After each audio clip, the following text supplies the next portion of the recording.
Hey, what's going on, everybody? Welcome into the Daily Insider, the Vegas Insider YouTube channel. I am Tom.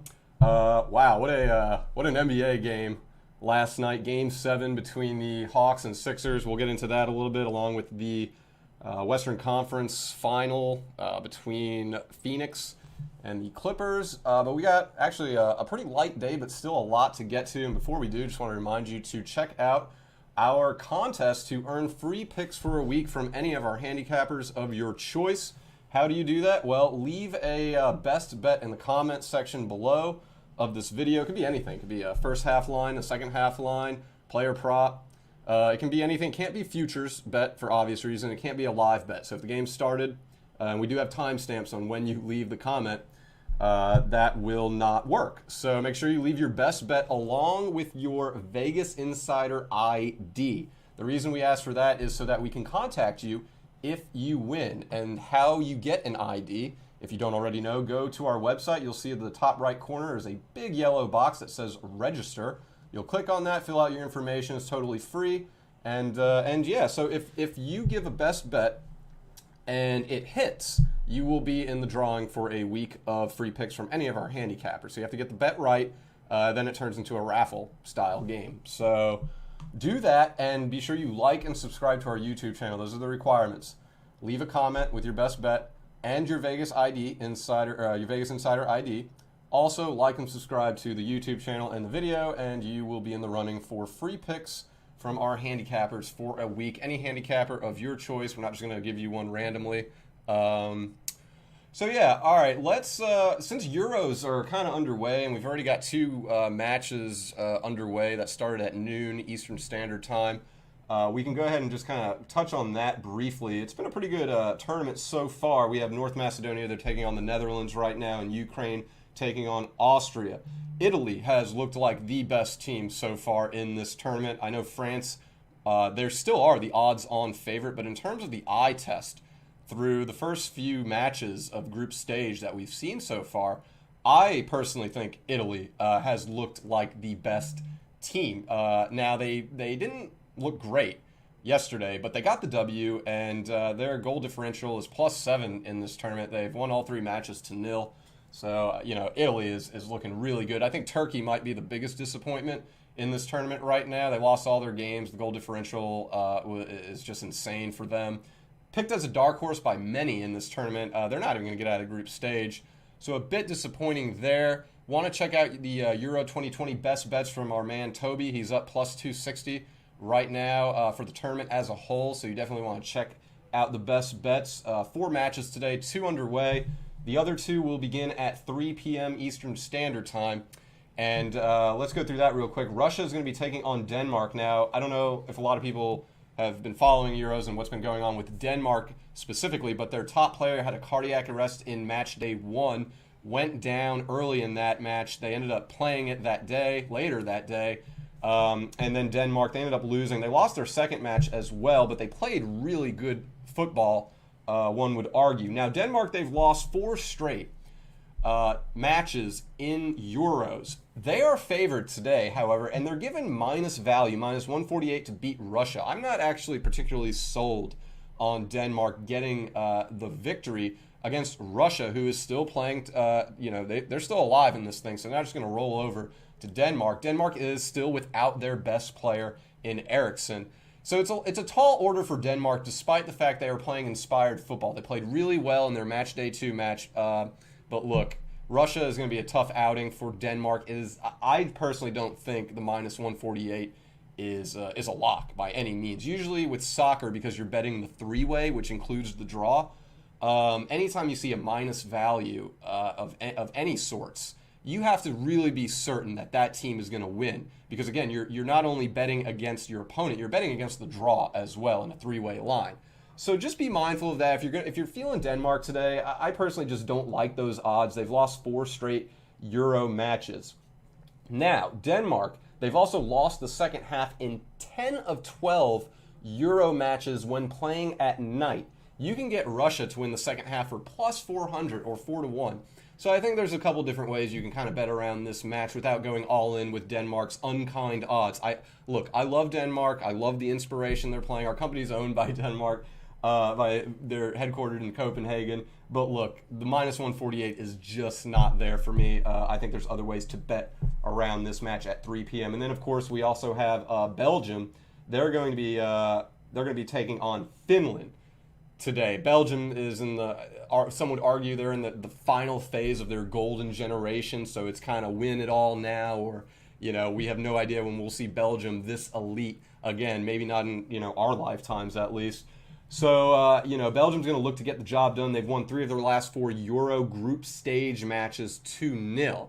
Now you're going up against Finland, who is offensively challenged, but they do have Pukki, who's a pretty good goal scorer, especially if he can get loose on the outside, use that speed to turn on the burners. All he has to do is get behind Belgium once, and he could put a ball in the back of the net. So be mindful of Belgium to win to nil. They're in minus territory, minus 115 to win to nil. So that should tell you right off the bat their odds to win straight up is going to be staggering. And I'm looking at it right now. You're paying close to $300 for Belgium to win this match straight. So, look, this is going to be a very difficult match to bet if you're uneasy on spending a lot of money. So, let's go to the prop market here for Belgium. And I'm looking at, please forgive me if I'm pronouncing this last name wrong, Lukaku for Belgium. Now, Toby, who does our best bet previews for the Euros, he loves Lukaku to be the top goal scorer in this tournament. That was his best player prop bet to start. That was plus 600. You could get Lukaku to score 2 goals today for plus 500.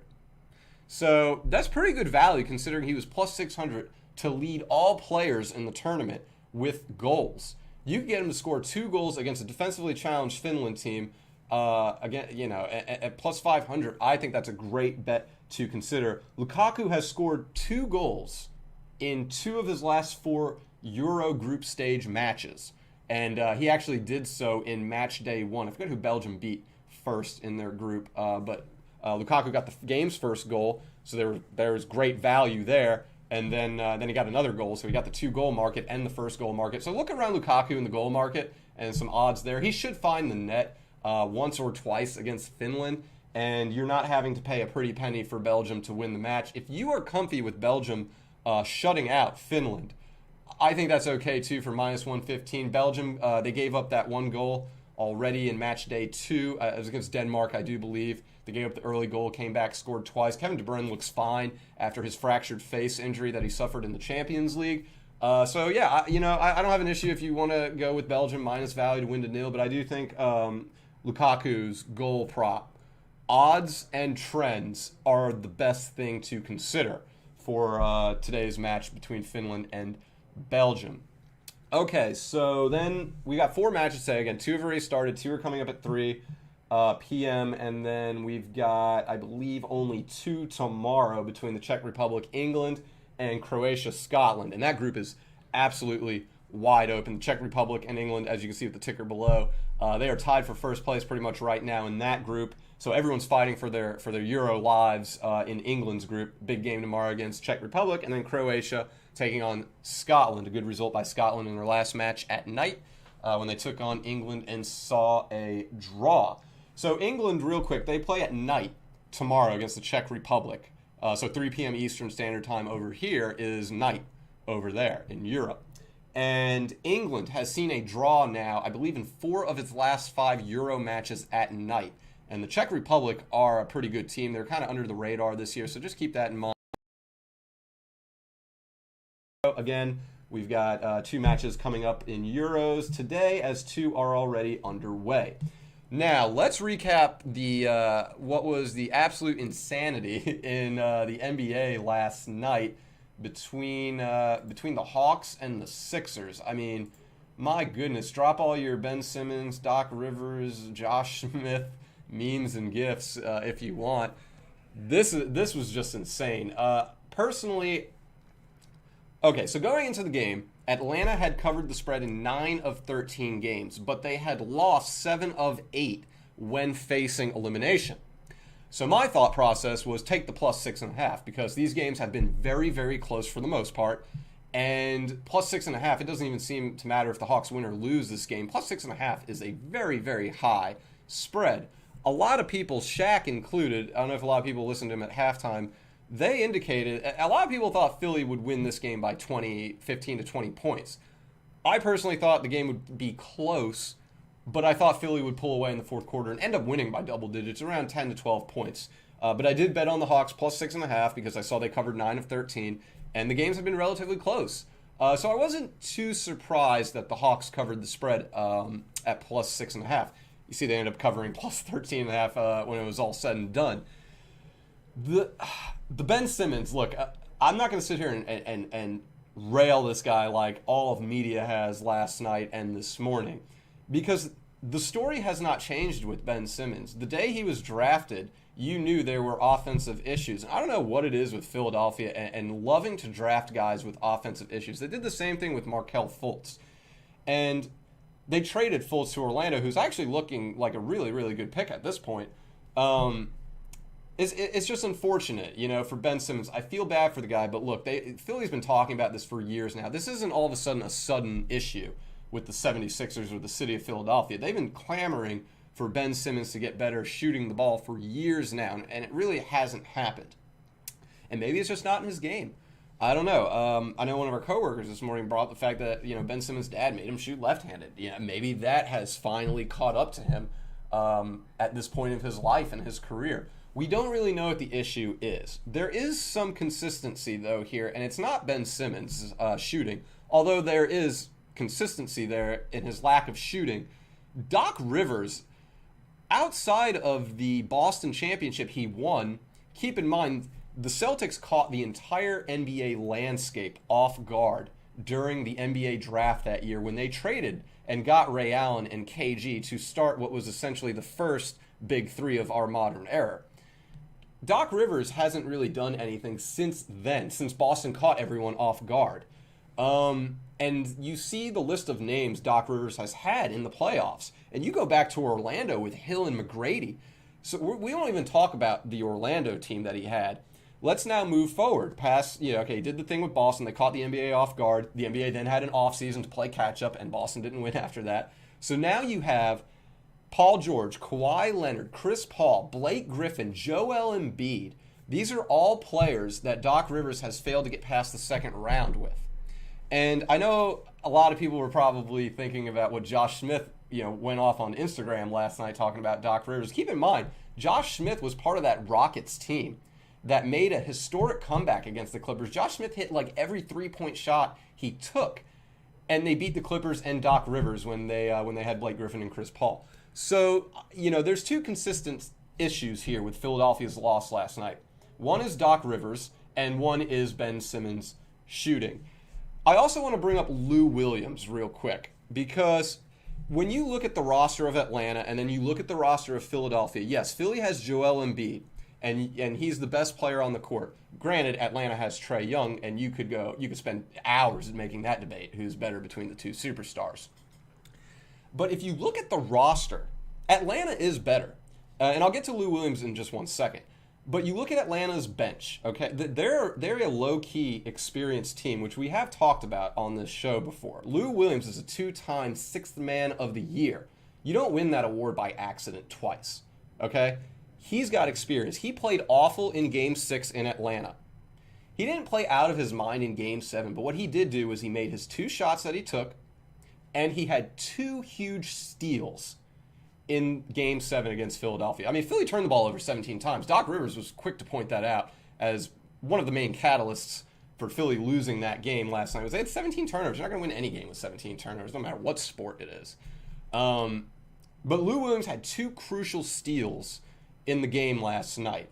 And it wasn't, it wasn't like rim-rattling plays. Like, it wasn't John Collins alley-oop one-handing dunking on Joel Embiid and getting the foul. It wasn't like that. But they were very instrumental plays for momentum. And keep in mind, Lou Williams struggled in Game 6. So whenever he was on the court for Game 6, that's when Philly came back. Their bench outplayed Atlanta's bench in Game 6. It took Gallo a little bit to get going. Sometimes it takes Gallo 3 quarters to finally find his shot. But once Gallinari finds his shot, he's tough to defend. And he found his shot mid-second quarter in Game 7. So you got Danilo Gallinari with a ton of experience, big body, good shooter, Lou Williams, two-time Sixth Man of the Year, finally played well in Game 7. Now, again, he wasn't lights out, which he was, a few times in a few games this series where he was scoring prolifically. But again, he made 2 big steals in the game, and he made the few amount of shots that he did take in Game 7. So you get those 2 guys coming off the bench with a ton of experience. I know the names Tony Snell and Solomon Hill are not standout names either. But again, these are guys who provide experience and learning ability in that locker room. Kevin Huerter and Trae Young are not babies anymore either. People need to understand these aren't rookies anymore. Luka Doncic's not a rookie anymore. These are all the same players in the same draft class. They've got more than enough years under the belt to now be considered veterans. John Collins as well. So what you're seeing right now from Atlanta is a team that you have their young puppies per se, have transcended over into the experienced veteran roles now, while your experienced veterans in Lou Williams, Dal Gallinari, and the other bench players are still there and providing them, some reliability in terms of if things go crazy, someone can get them back on track. Someone can kind of ease the storm a little bit. And then Kevin Huerter. We got 27 points. The man was amazing. He's been doing this for a while, though. He just finally was able to show out on national television in front of everyone watching. And so, yeah, Atlanta, good win. They've got experience on that roster. We've been harping on that for a while now. What you're seeing is the young puppies of Atlanta. They've matured, they've grown, they've transcended into veteran roles of this team now. I think the big surprise is Trae Young doing what he's doing on the road in the playoffs. Typically, you don't see young players do this well in the playoffs on the road. He has done that now in New York and Philadelphia, 2 of the most hostile environments. Now he goes to Milwaukee. Not a very hostile environment, but the Bucks in that arena are very difficult to beat. But the said could be same for Philadelphia, who went 61-9 in Wells Fargo Center over their last 2 seasons. That does not include the bubble. And Atlanta just won 3 games there. So, look, I like Atlanta right now. I think Chris Middleton is going to have good road games if Milwaukee wants to win this series against Atlanta. Because you're going to kind of see something a little bit similar in terms of the style play between Giannis and Ben Simmons. The only difference is Giannis isn't afraid to shoot and dunk the ball. So it will be a little bit more difficult for Atlanta. But Chris Middleton has to show up on the road for Milwaukee to win this series. So it should be a ton of fun. And then, we had the Clippers and the Suns game in game 1 of the Western Conference Final. I won't spend too much time on that other than the fact that Devin Booker, that was his coming out party. He had a triple-double. First triple-double of his career, which was a bit of a surprise. But look, Phoenix able to get a win against a red-hot Clippers team without Chris Paul is very, very, very impressive. I can't say that enough. Suns-Hawks would be an absolute fun finals to watch. I think a lot of people are clamoring for that right now. So, yeah, we'll see what happens. But no NBA tonight. So we're going to have a night off of basketball. And it's kind of a light load tonight in terms of, sporting events. That's why we went over Euros to start with.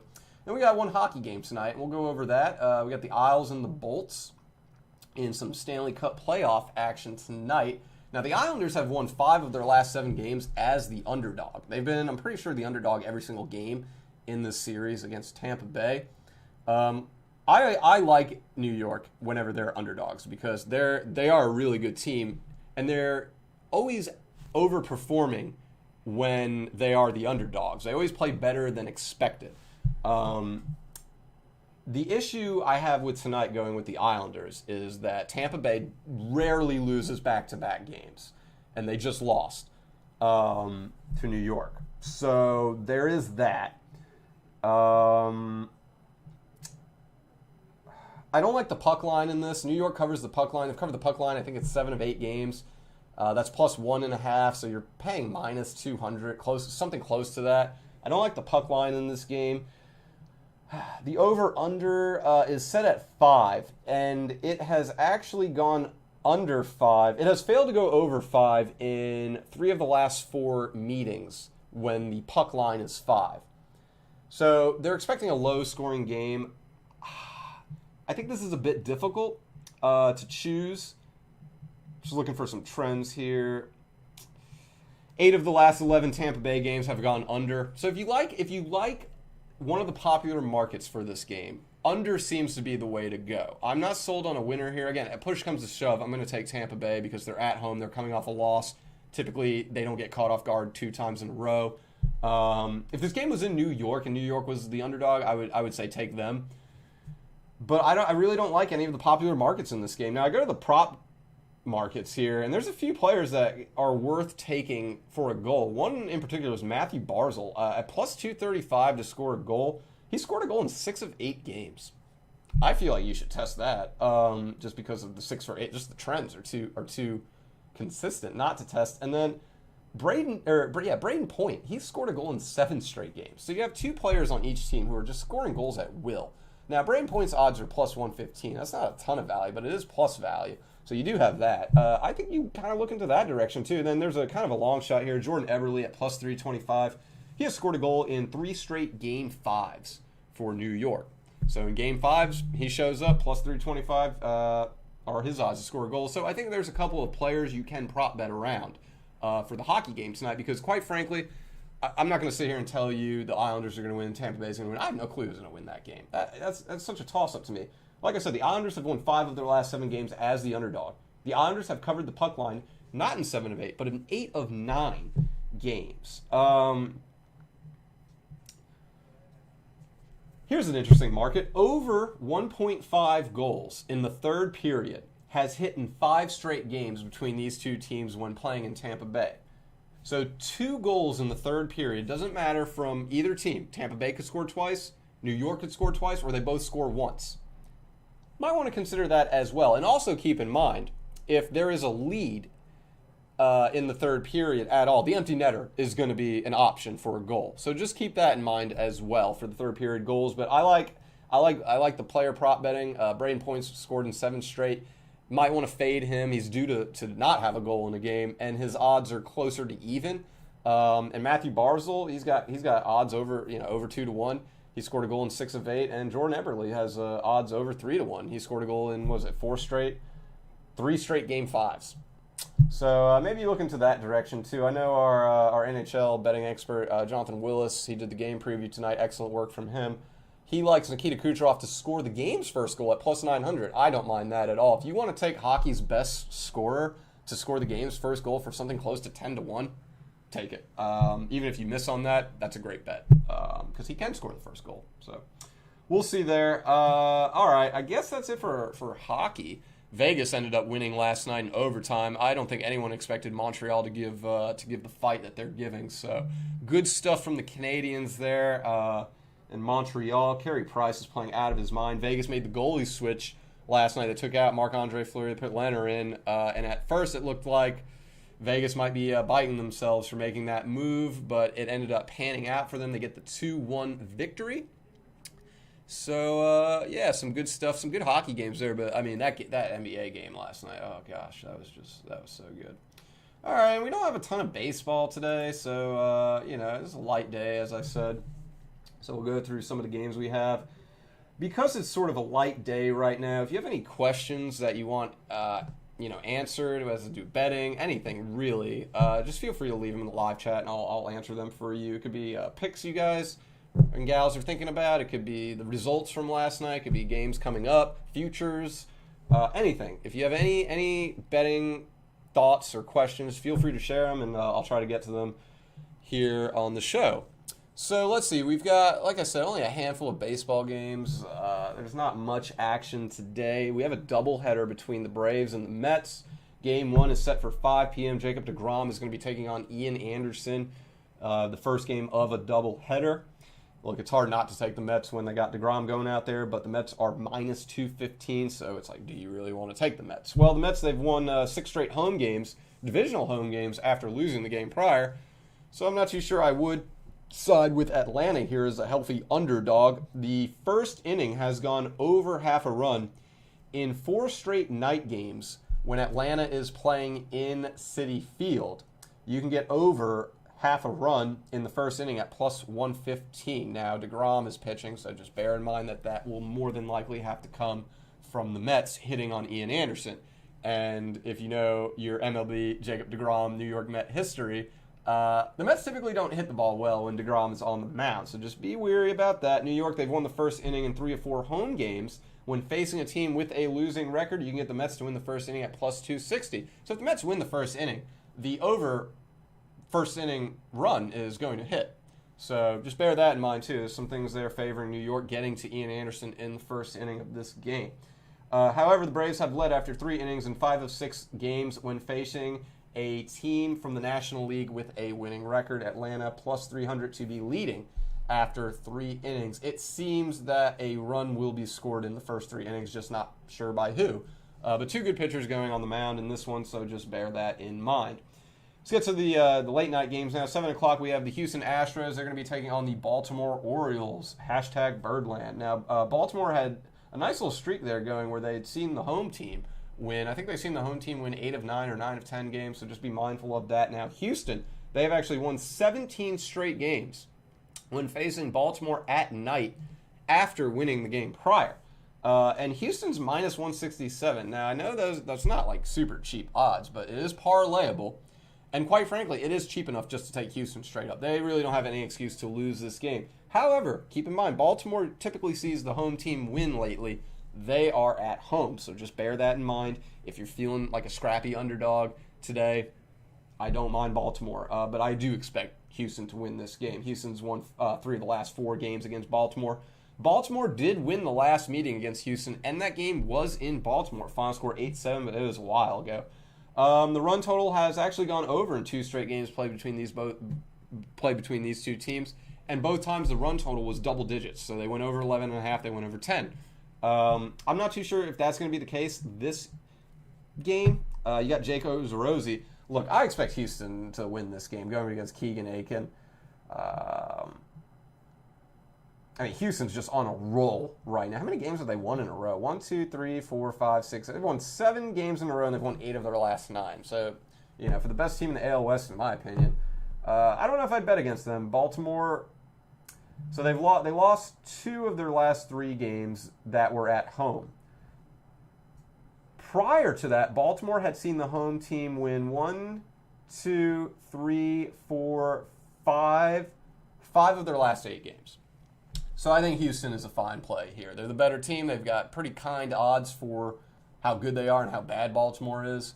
And they have a trend. They've won 17 straight at night against Baltimore after winning the game prior. So I do think Houston is fine in that regard. Oakland Athletics are going to be taking on the Texas Rangers. That is an 8 o'clock start time at Globe Life Field in Arlington. Now, Texas, they have lost 8 straight divisional games.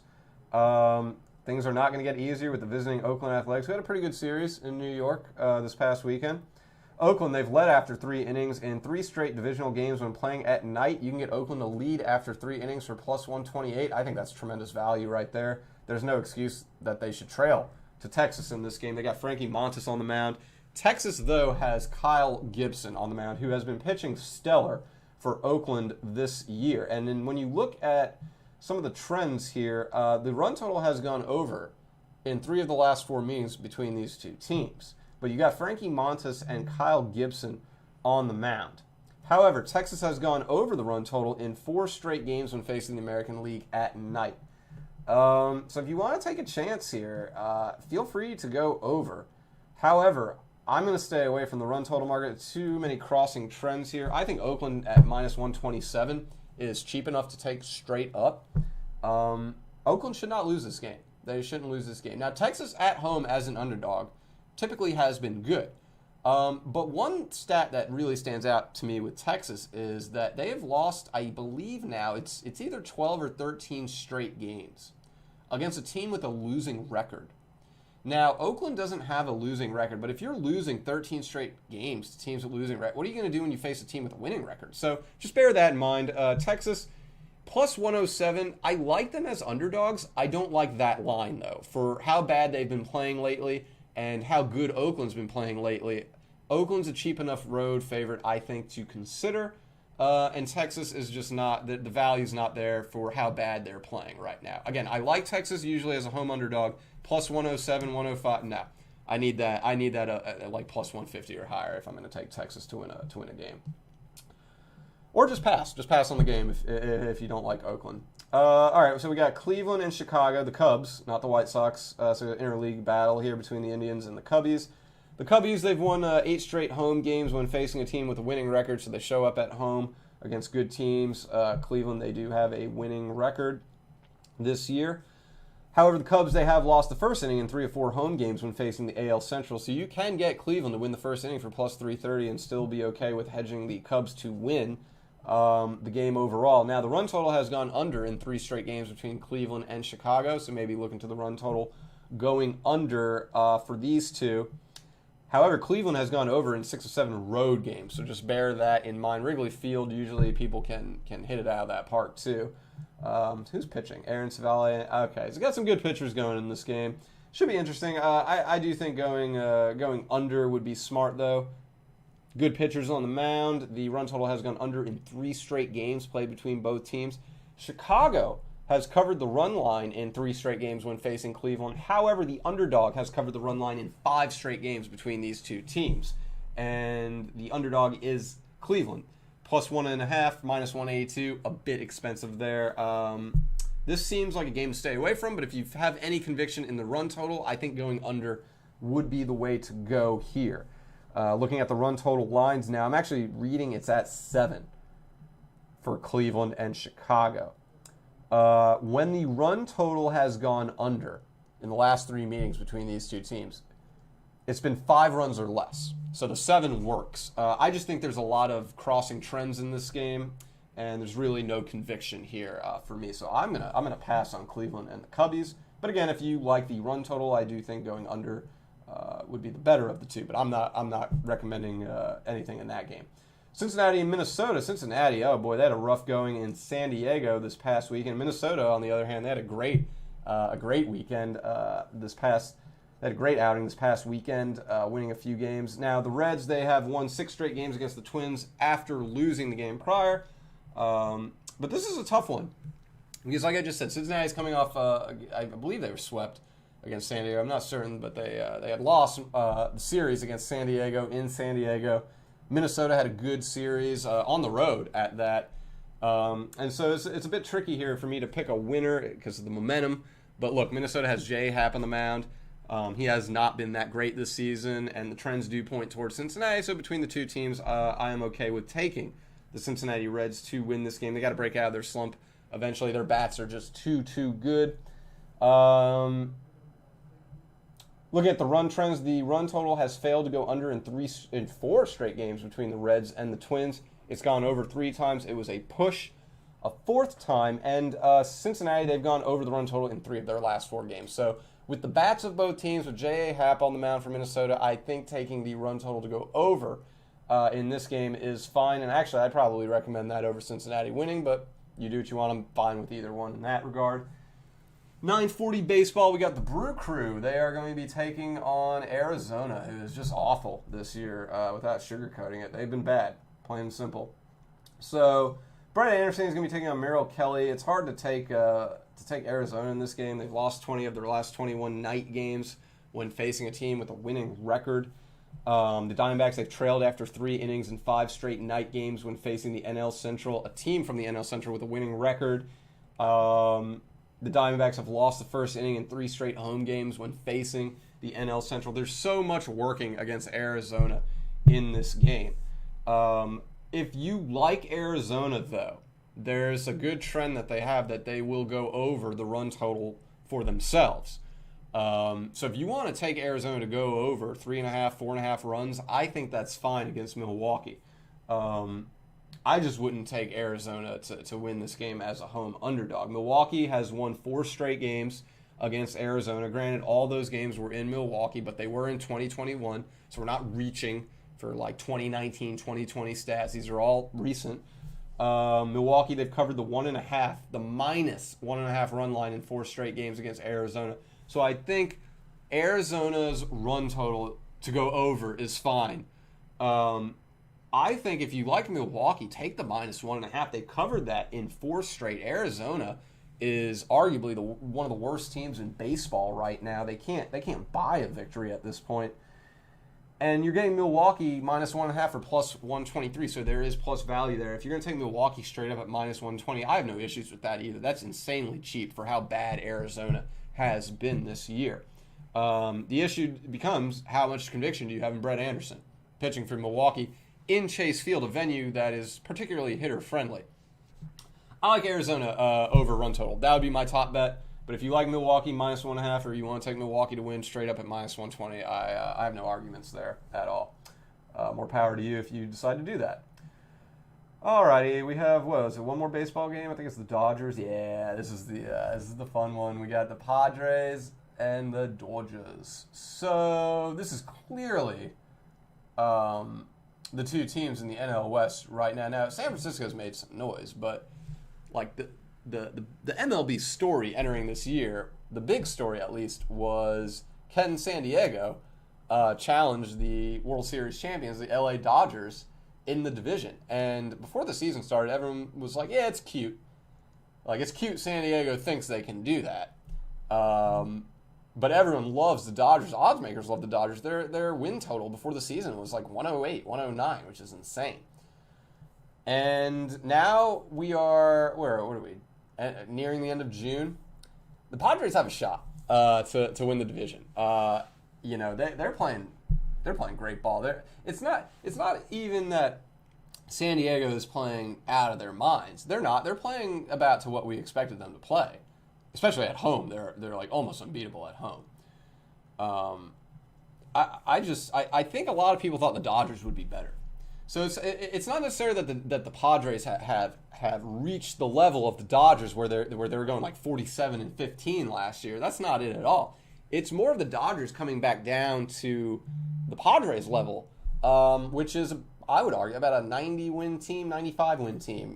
Not really 100, but definitely over 85.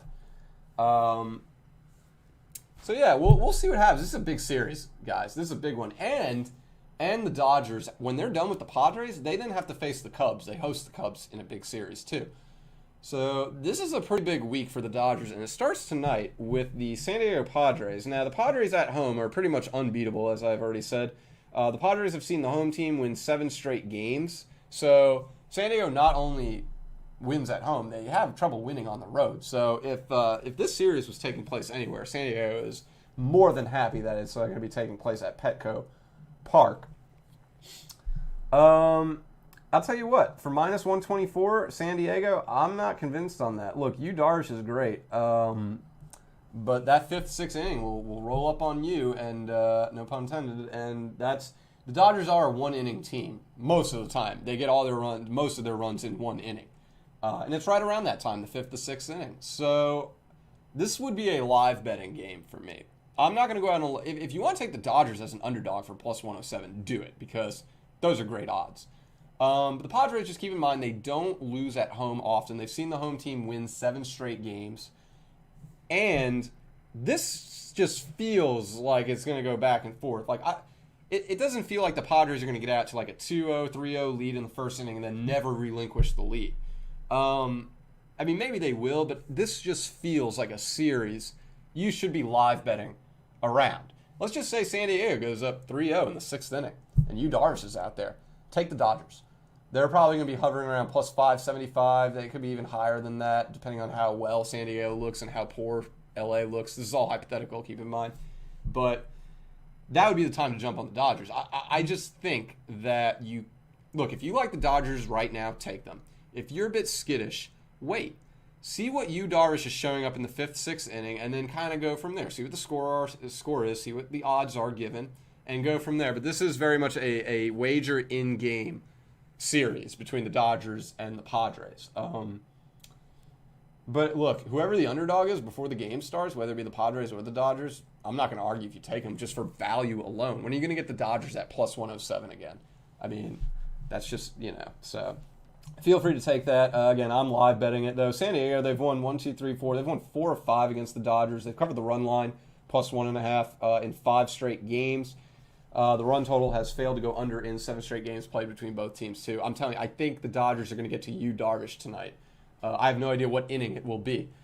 I think at max it will be the 6th inning. Yu Darvish, I do not see going past the 5th or 6th inning.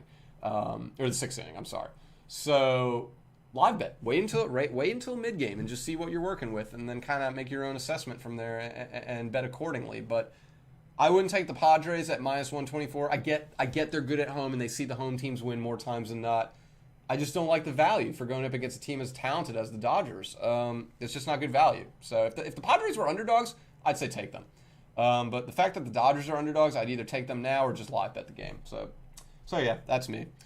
Just again, want to remind you to join our contest. Leave your best bet for today's games at the bottom of this video in the comments section below.